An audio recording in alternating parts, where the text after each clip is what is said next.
सभी को जय सिया राम। हम लोग जय उत्तर सिया राम। रामचरितमानस उत्तरकांड दोहा जय संख्या सिया राम। 9 से आज अध्ययन आरंभ करेंगे। दोहा संख्या 9 था। नारी कुमुदिनी अवधसर रघुपति बिरह दिनेश अस्त भये बिगसत भई निरखि राम राकेश। होहि सगुन शुभ विविध विधि बाजहि गगन निशान पुर नर नारी सनाथ करि भवन चले भगवान। आगे बढ़ने से पहले जो हम लोगों ने अभी तक प्रसंग पढ़ा उसमें एक दो चीजों को और समझ लें, फिर आगे बढ़ते हैं। हम लोगों ने देखा कि यहाँ पर शत्रुघ्न जी को जब भेंट हो रही है भाइयों की, चारों भाइयों की आपस में, तो शत्रुघ्न जी को गोस्वामी जी भरतानुज लिखते हैं। और लंका कांड में हम लोगों ने पढ़ा कि कई बार सुंदरकांड में भी लक्ष्मण जी को रामानुज, रामानुज दीन ही यह पाती, तो उनको रामानुज कहते हैं। अब वैसे तो देखा जाए तो सभी रामानुज है, राम के छोटे भाई तीनों हैं, पर विशेषतः गोस्वामी जी लक्ष्मण को रामानुज और शत्रुघ्न को भरतानुज कहते हैं। तो इसके लिए आपको जाना पड़ेगा बालकांड में। और बालकांड हम खोलिए नहीं, ऐसे ही बता देते हैं, आप लोग को ये समझ आ जाएगा। बालकांड में अगर हम देखते हैं तो जब खीर का जो बंटवारा किया गया था वो किस तरह से किया गया था, उसी के आधार पर ये तय होगा कि क्यों गोस्वामी जी लक्ष्मण को रामानुज और शत्रुघ्न को भरतानुज कहते हैं।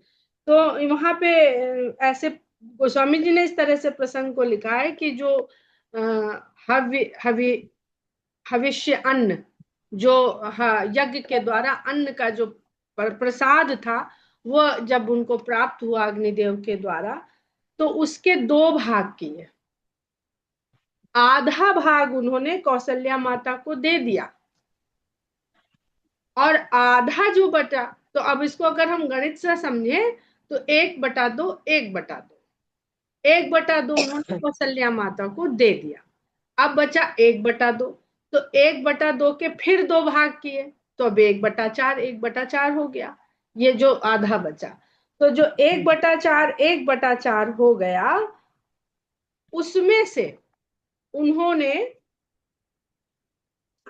आधा कैकेयी को दिया और आधा फिर से कौशल्या को दिया।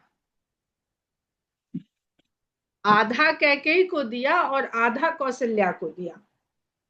अब उसमें से जो कौशल्या के पास आधा था और जो कैकेयी के पास आधा था, उसका एक एक भाग उन्होंने दोनों ने सुमित्रा को दिया।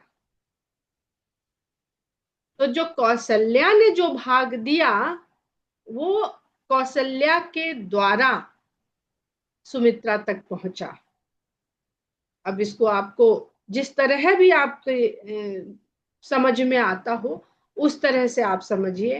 अंश के रूप में अगर इसको समझिए तो कौशल्या से जो भगवान प्रकट हुए वो भगवान राम हैं, और लक्ष्मण जी वही अंश हैं जो राम हैं। राम है। और सुमित्रा को जो कैकेयी से अंश प्राप्त हुआ वो अंश है जो भरत है। तो एक और रामायण में कभी पढ़ा था कि जब चारों भाई सुलाए जाते थे तो रोते रहते थे, सोते नहीं थे।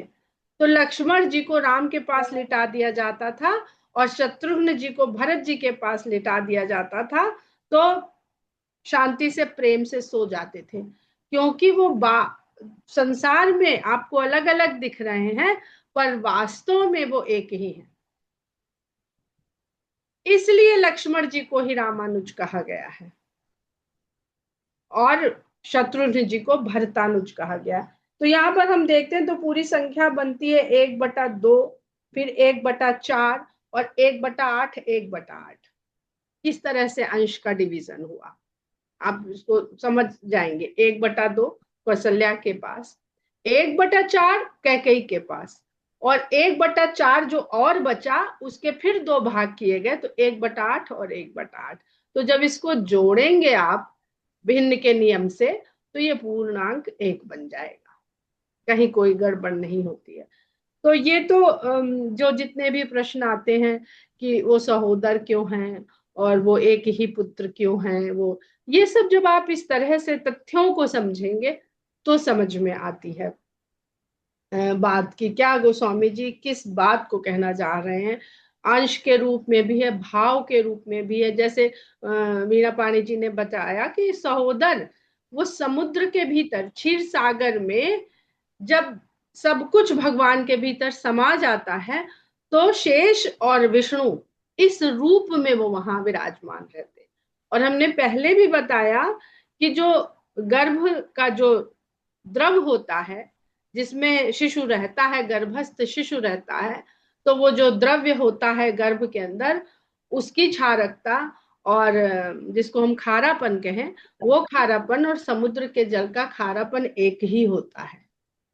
उसमें जो नमक की जो औसत होता है गर्भाशय के जल में, वो समुद्र के जल के बराबर होता है बिल्कुल। उसी उतने ही नमकीन जल में शिशु का विकास हो सकता है। और इस बात को श्रीमद् भागवत पुराण में गर्भोदक्षाई विष्णु के रूप में जिनको हम पूजते हैं, वो वही है जो सब गर्भोदक्षाई जो गर्भ में शयन करने वाले हैं। तो इस तरह से बहुत गहरी ये सब बातें हैं, ज्ञान की बातें हैं। हम लोग पुराण उतना पढ़ते नहीं है इसलिए उनकी जानकारी नहीं होती है। पर विद्वानों के द्वारा जब भी सुनने का अवसर मिले तो सुनिए, विद्वानों की बात कह रहे हैं, विद्वानों से सुनिए। तो वो उनके पास बहुत ज्ञान है और उन्होंने बहुत अध्ययन किया है और वो तथ्यों को जोड़ के बताने में समर्थ भी रहते हैं। अगर तो आपके मन में जिज्ञासा है, प्रश्न है तो, अगर नहीं है तो फिर आनंद ही आनंद है। इसके पश्चात एक चीज और है कि जो दृष्टि भगवान को देखने की जो दृष्टि है, अब भगवान इस दृष्टि से नहीं दिखेंगे, सबकी सामर्थ्य नहीं है, इस दृष्टि की क्षमता नहीं है कि वो देख सके। यहीं पर है। अब यहाँ पर बहुत सारे जम्स भी तो है हवा में, बहुत सारे धूल के कण भी तो हैं जो भौतिक पदार्थ हैं। वो हमको क्या अपनी आंखों से दिखते हैं? इसलिए नहीं दिखते कि हमारी आंख की वो सामर्थ्य नहीं है। जब तक हम माइक्रोस्कोपिक लेंस के द्वारा उसे नहीं देखेंगे हमें नहीं दिखेगा। तो इसी तरह से हमारी दृष्टि की सामर्थ्य नहीं है कि अपने चारों ओर हर अणु में व्याप्त है, वो हर अणु में व्याप्त है। इसीलिए अभी जो काकभूषुंड जी की कथा आएगी तो वहां पर भी हम लोग चर्चा करेंगे। तो भगवान को देखने के लिए अंतर्दृष्टि चाहिए। अब अंतर्दृष्टि है क्या? जब दृष्टि का अंत हो जाए, तो अंत का मतलब ये नहीं कि अंधे हो जाए, जब बाहर देखने से दृष्टि अपने आप को बाधा कर ले, अंत कर ले, तब वो अंतर्दृष्टि जागृत होती है, तब उसकी क्षमता शुरू होती है। अन्यथा हम बाह्य दृष्टि से ही संसार को देखते समझते रहते हैं, फर्क कुछ नहीं पड़ता है सबके पास वो सामर्थ्य, पर वो उसी के लिए साधना, प्रेम, भक्ति, करुणा या भगवान की कृपा, जो भी साधन है जिस तरह से जिस किसी को वो प्राप्त हो सकती है। तो आगे बढ़ते हैं हम लोग कि प्रभु जानी कैकई लजानी प्रथम तास उभरे गए भवानी। जब भवनों की ओर भगवान चले तो जब वहां भेंट करी थी माताओं से तो उन्होंने कैकई को उस आह्लाद से, उस ललक से नहीं मिलते पाया। उन्होंने उनके भीतर एक संकोच देखा, एक क्षोभ देखा, एक लज्जित होने का भाव देखा। तो किसी ने कुछ भी नहीं कहा। लेकिन भगवान ने जाना कि कैकेयी में अभी भी थोड़ी लज्जित हैं वो अपने आप भीतर से। तो सबसे पहले भगवान प्रथम तास उगृह गए भवानी, शंकर भगवान कहते हैं भवानी, इसलिए सबसे पहले महल में पहुंचने के बाद सबसे पहले भगवान कैकेयी के भवन में गए।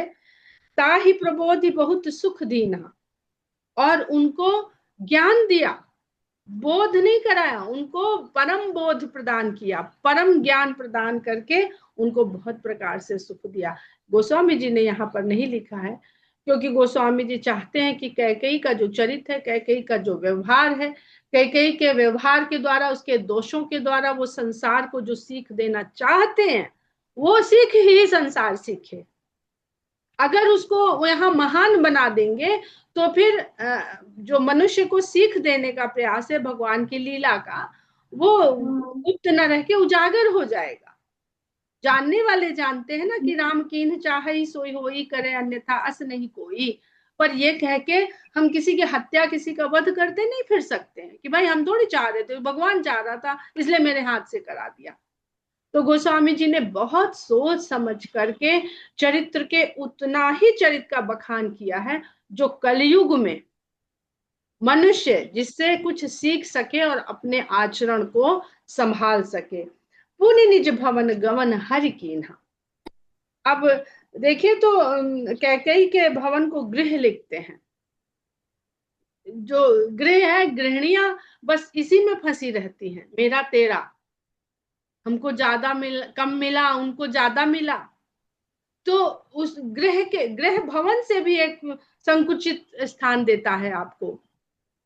भवन क्या है? मकान है। आज यहाँ रह रहे, छोड़ दिया, चले गए, वहां चले गए। लेकिन जब हम उस मकान को घर मान लेते हैं तब हम उनसे बहुत ज्यादा अटैच हो जाते हैं, बहुत ज्यादा आसक्ति हो जाती है। तो भगवान, और जब तक डिटैचमेंट नहीं होगा तब तक मन में शांति नहीं आएगी। अटैचमेंट यानी मोह, आसक्ति, यही दुख का कारण है। तो भगवान कैकेयी के घर जाते हैं और वहां पर उनको प्रबोध करते हैं। प्रबोध करने के बाद तब उनको सुख प्रदान करते हैं, सुख देते हैं। उसके बाद भगवान अपने भवन को गमन करते हैं। और हरि कीन्हा लिख देते हैं गोस्वामी जी यहाँ पर, कृपा सिंधु जब मंदिर गए। और जैसे ही भगवान अपने भवन में प्रवेश करते हैं, जहां पे हरि मंदिर तहाँ भिन्न बनाओ, तो भगवान प्रवेश कर गए जिस भवन में, वो भवन मंदिर हो गया। अब कहेंगे कि लंका में क्यों फिर भगवान, गोस्वामी जी ने मंदिर मंदिर प्रतिकर शोधा लिखा है, वहां तो कहीं भगवान नहीं है। उन लंका वासियों की बात हो रही है, अयोध्या वासियों की वहां बात नहीं हो रही है। अयोध्या वासी के लिए मंदिर वो है जो अयोध्या की स्थिति को प्राप्त कर चुका है, उसके लिए मंदिर वो है जहां वो हरि को स्थापित करता है। और लंका वासियों के लिए मंदिर वो है जहां वो अपनी देह के सुख को प्राप्त करता है। मंदिर जाके हम क्या करते हैं? सुख प्राप्त करते हैं, आनंद प्राप्त करते हैं। तो लंका की जो कहते हैं बुद्धि है, लंका में वास करने की बुद्धि है, वो देह को ही मंदिर माने बैठी है और उस देह जनित सुख को ही सुख माने बैठी है। इसलिए लंका वासियों के लिए वो रावण के महल मंदिर हैं, लेकिन अयोध्या वासियों के लिए सब भवन है। जब भगवान वहां प्रवेश करते हैं, कृपा सिंधु जब मंदिर गए। किसी का खुला हुआ है, प्लीज देख लीजिए आप लोग किसका खुला है।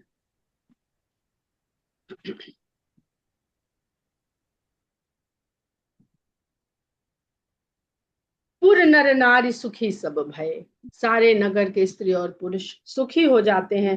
गुरु वशिष्ठ द्विज लिए बुलाई, आज सुघड़ी सुदिन समुदाई।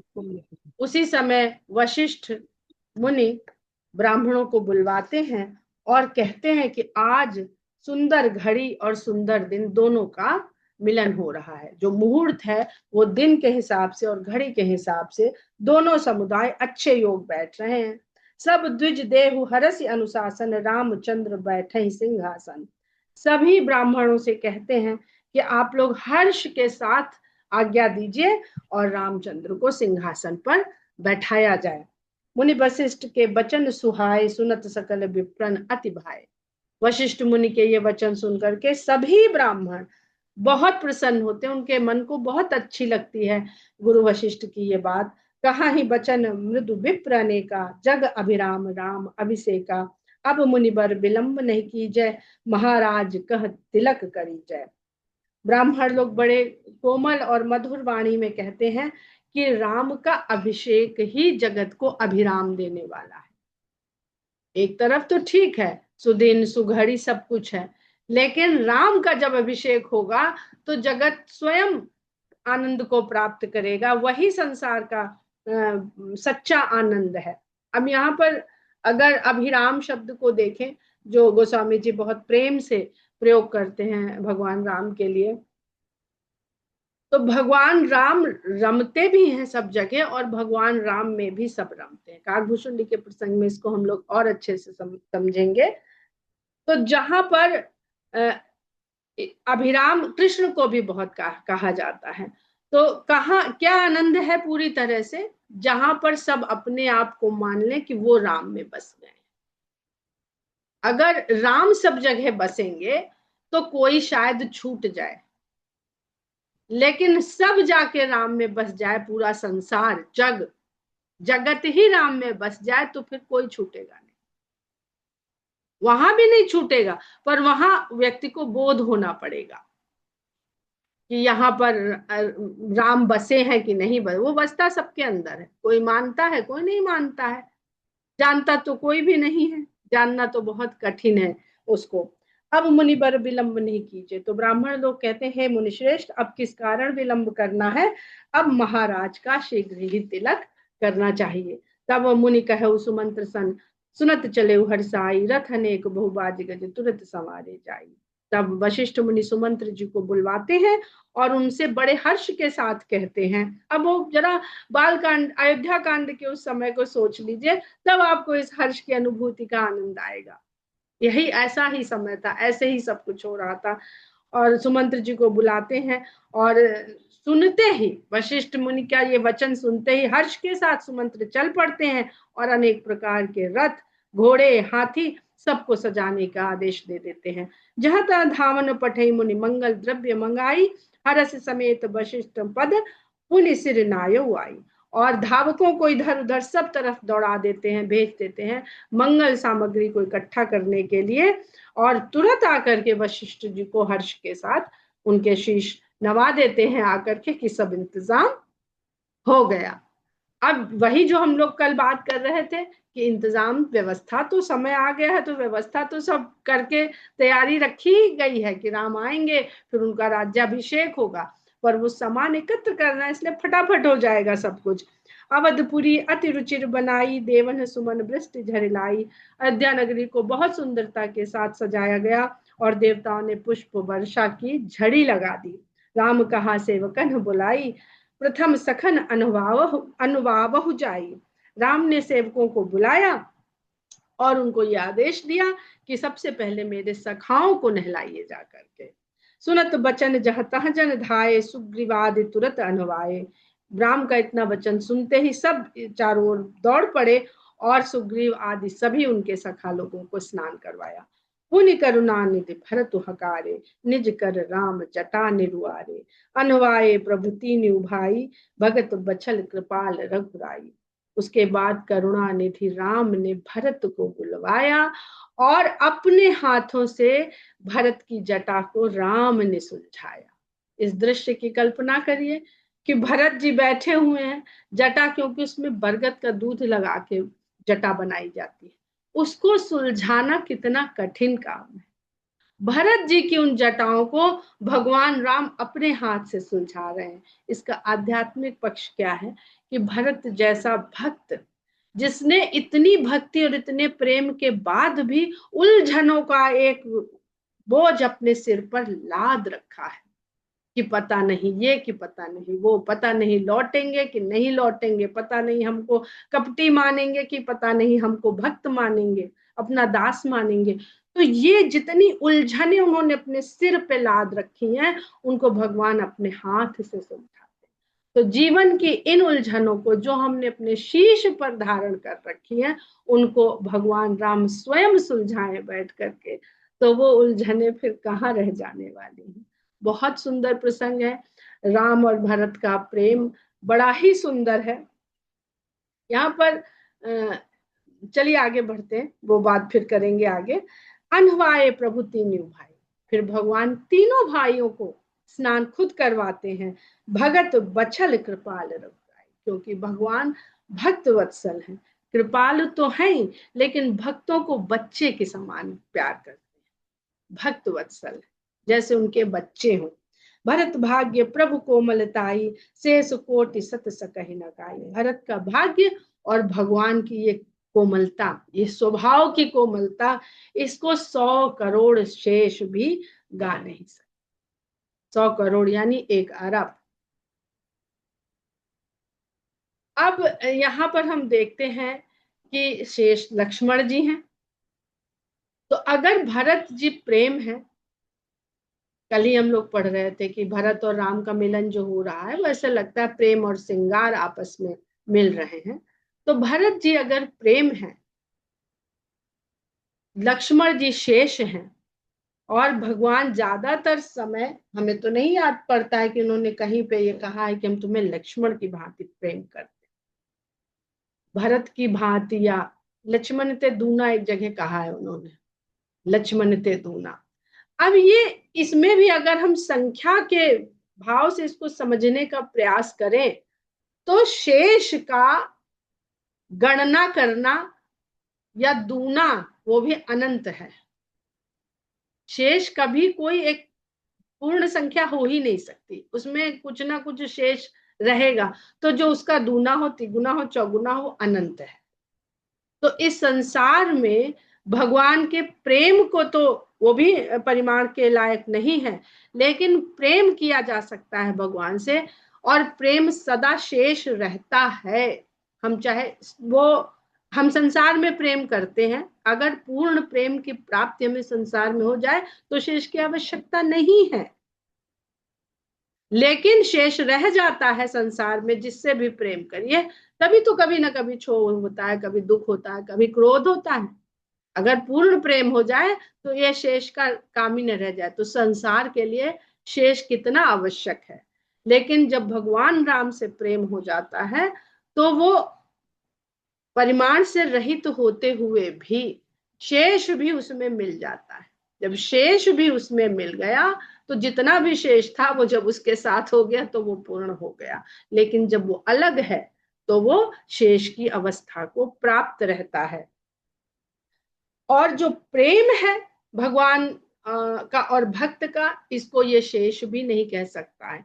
तो ये आप ये व्याख्या करते हुए देख रहे होंगे कि असमंजस की स्थिति बनी रहती है कि इस प्रेम का बखान कैसे किया जाए, जो पूर्ण भी है और अभी ऐसा है कि अभी पूरा हुआ भी नहीं है। नित नई प्रीति कहते हैं ना, नित नई प्रीति मिले। तो नित नई प्रीति का मतलब यही तो, अभी पूरी नहीं हुई है, अभी और चाहिए, अभी और चाहिए। करिमज्जन प्रभु भूषण साजे, नहीं पुनि निज जटा राम बिबराए गुर अनुशासन मांगना। और ये भाइयों को बिल्कुल नहला धुला कर स्वच्छ करके तब भगवान पुनि निज जटा, फिर भगवान अपनी जटाओं को बिखेरते हैं, खोलते हैं, गुरु अनुशासन मांग नहाए, और गुरु की आज्ञा मांग करके फिर वो स्वयं स्नान करने जाते हैं। करिमज्जन प्रभु भूषण साजे, स्नान करके भगवान आभूषणों से स्वयं को सजाते हैं। अंग अनंग देख सतलाजे, कितना सुंदर गोस्वामी जी कहते हैं कि भगवान के अंगों को देख करके अनंग यानी कामदेव, निराकार भगवान जिनको अंग नहीं है, जब वो अंग धारण कर लेते हैं तो जिनके अंग थे कामदेव और वो शाप के कारण अनंग हो गए, जिनके बिना शरीर के हो गए, वो लजा जाते हैं। तो ये वही निराकार और साकार, एक संसार का साकार रूप और एक भगवान का साकार रूप, उसकी बात यहाँ पर कही जा रही है। सासुन सादर जानकी मज्जन तुरंत कराई, सासों ने फिर जानकी को बहुत आदर के साथ स्नान करवाया। दिव्य बसन बर भूषण अंग अंग सजे बनाई, और दिव्य वस्त्र और सुंदर श्रेष्ठ आभूषण से उनके अंग अंग को सजाया। राम बाम दिस शोभति रमा रूप गुण खानी, देखी मातु सब हर्षि जन्म सुफल निज जान। राम के बाएं भाग में रमा शोभायमान हो रही, बाम दिशा बाई दिशा यानी बाई ओर शोभायमान हो रही है रमा, जो रूप और गुण की खान है। इस दृश्य को देख करके देख मातु सब हर्षि जन्म सुफल निज जान, अपने जन्म को सफल मान रही हैं जब राम के वामांग में सीता जी को शोभायमान पा रही हैं, उनकी शोभा को देख पा रही हैं। सुन खगेश तेहि अवसर ब्रह्मा शिव मुनि वृंद, चढ़ विमान आए सब सुर देखन सुख कंद। काकभूषुंड जी गरुड़ जी से कहते हैं, हे खगेश सुनिए, ठीक इसी अवसर पर ब्रह्मा शंकर और मुनियों के समूह अपने अपने विमानों पर चढ़कर वहां पर आ जाते हैं। सभी देवता अपने विमानों पर चढ़कर वहां आ जाते हैं भगवान के इस सुख कंद रूप को देखने के लिए।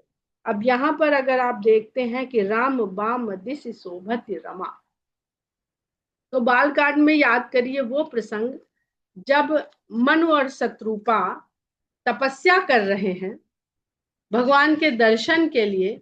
तो क्या क्या दर्शन उनको होता है?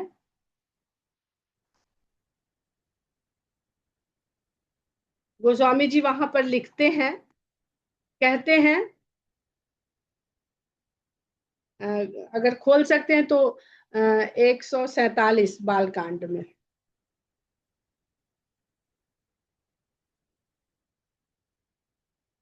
वाम भाग शोभति अनुकूला आदि शक्ति छवि निधि जग मूल। पद राजीव बरनी नहीं जाही मुनि मन मधुप बसे ही जन माही। वाम भाग शोभति अनुकूला आदि शक्ति छवि निधि जग मूला। इसको हम लोग चर्चा कर चुके हैं, इसको बस यहाँ से जोड़ करके देखने का प्रयास करिए। और इसके पश्चात जब वो पुत्र रूप में मांगते हैं, संकोच के साथ पुत्र रूप में ही मांगते हैं दशरथ, तो भगवान क्या कहते हैं उनसे? इच्छा मैं नरबेश संवारे हुई हूँ प्रगट निकेत तुम्हारे। अनसन सहित देह धरिताता करी हूँ चरित भगत सुखदाता। जे सुनि सादर नर बड़ भागी भव तरी हहि ममता मद त्यागी। आदि शक्ति जहि जग उपजाया सो अवतर ही मोरी यह माया। तो जो आदि शक्ति भगवान के वामांग में विराजमान है। बहुत जगह आप लोगों ने ये पढ़ा होगा जब गोस्वामी जी लिखते हैं कि ऐसा तब हो जब विधि बाम हो जाए, विधि बाम हो जाए। विधि का बाम हो जाना मतलब विधाता आपके प्रतिकूल हो गया, यही मतलब होता है ना।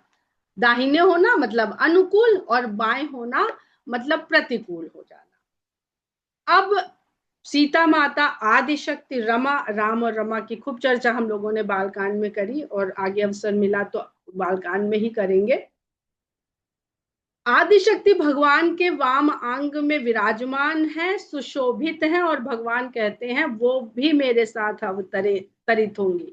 तो कितना सुंदर है कि भगवान के वाम भाग में सुशोभित हो जाता है जो प्रतिकूल है, बाया भाग जो प्रतिकूल को बताता है वो भी जब भगवान की तरफ से बाएं भाग में हो जाता है तो वो प्रतिकूल नहीं अनुकूल हो जाती है वो शक्ति, आदि शक्ति। यानी भगवान के लिए स्थान, दिशा, जगह कुछ मायने नहीं रखती। भगवान स्वयं में एक ऐसी सत्ता है कि उनके आसपास जो कुछ भी है सब अनुकूल है। तो लाख ग्रह प्रतिकूल हो, लाख विधाता प्रतिकूल हो, अगर भगवान राम और सीता का स्वरूप हृदय में बसा रखा है तो वो जो शक्ति संसार को चला रही है, आदि शक्ति जही जग उपजाया, जो जग को उपजाती है, दृष्टिगोचर करती है, प्रकृति रूप में प्रकट होती है, वो भी आपके सदा अनुकूल रहेगी। ये इतना सुंदर यहाँ पर फिर गोस्वामी जी इस बात को ले आते हैं। और देखिए तो वो कहते, देख मातु सब हर्षी। उस दृश्य को केवल कौशल्या माता ने देखा था, लेकिन जब राम अवतरित हो गए हैं नर रूप में तो देख मातु सब हर्षी, सारी माताओं को वो दर्शन सुलभ हो गया है और वो अपने अपने जन्म को सुफल जान रही हैं, सफल जान रही हैं। और इस अवसर का, दर्शन का लाभ उठाने के लिए जो कोई भी है वो सब वहां पर उपस्थित हो जाता है। प्रभु बिलो की मुनि मन अनुरागा तुरंत दिव्य सिंहासन मांगा। भगवान के इस रूप को देख करके वशिष्ठ मुनि का मन अनुराग से भर जाता है और वो तुरंत दिव्य सिंहासन को मंगवाते हैं। रवि सम तेज सुबरन न जाई बैठे राम द्विजन सिरुनाई। जो सिंहासन है उसका सूर्य के समान तेज है, ऐसा तेज है कि उसका वर्णन नहीं करते बनता है। उस पर राम ब्राह्मणों को शीश नवा करके उस सिंहासन पर जा बैठते हैं। जनक सुता समेत रघुराई पेखी प्रहर से मुनि समुदाय।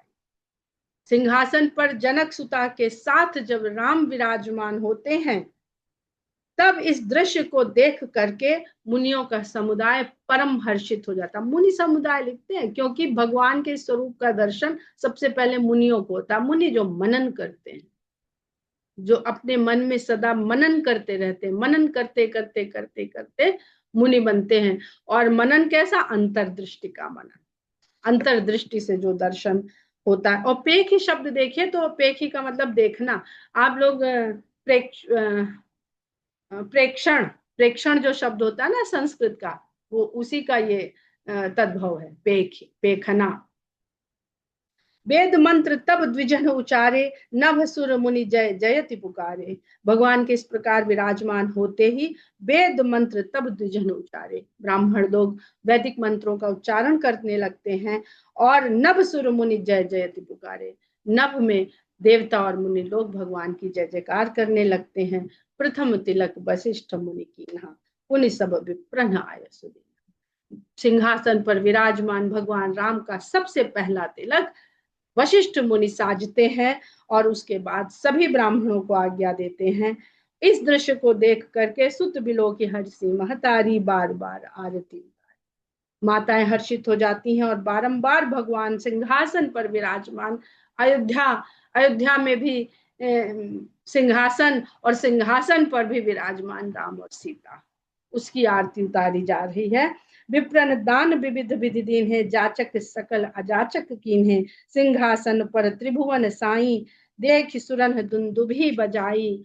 आगे बहुत सुंदर छंद है। हम लोग का समय हो गया है, हम लोग इस दोहे के बाद से और छंद का आनंद लेते हुए कल आगे बढ़ेंगे। बहुत सुंदर प्रसंग है। जब घर में अखंड रामायण होती थी तो जब भगवान का राज तिलक होता था तो जल्दी से आरती और ये सब तैयार रखा जाता था, और इस समय आरती होती थी, भोग होता था, उसके बाद रामायण का पाठ आगे बढ़ता था। तो आप लोग भी अपने अपने घर के मंदिर में आज भगवान को प्रणाम करिए, हाथ जोड़िए। आप लोगों ने भी आज भगवान का राज तिलक किया, देखा, जो जैसी श्रद्धा हो वैसा अपना भाव भगवान को समर्पित कीजिए। जय सिया राम। जय सिया राम। जय श्री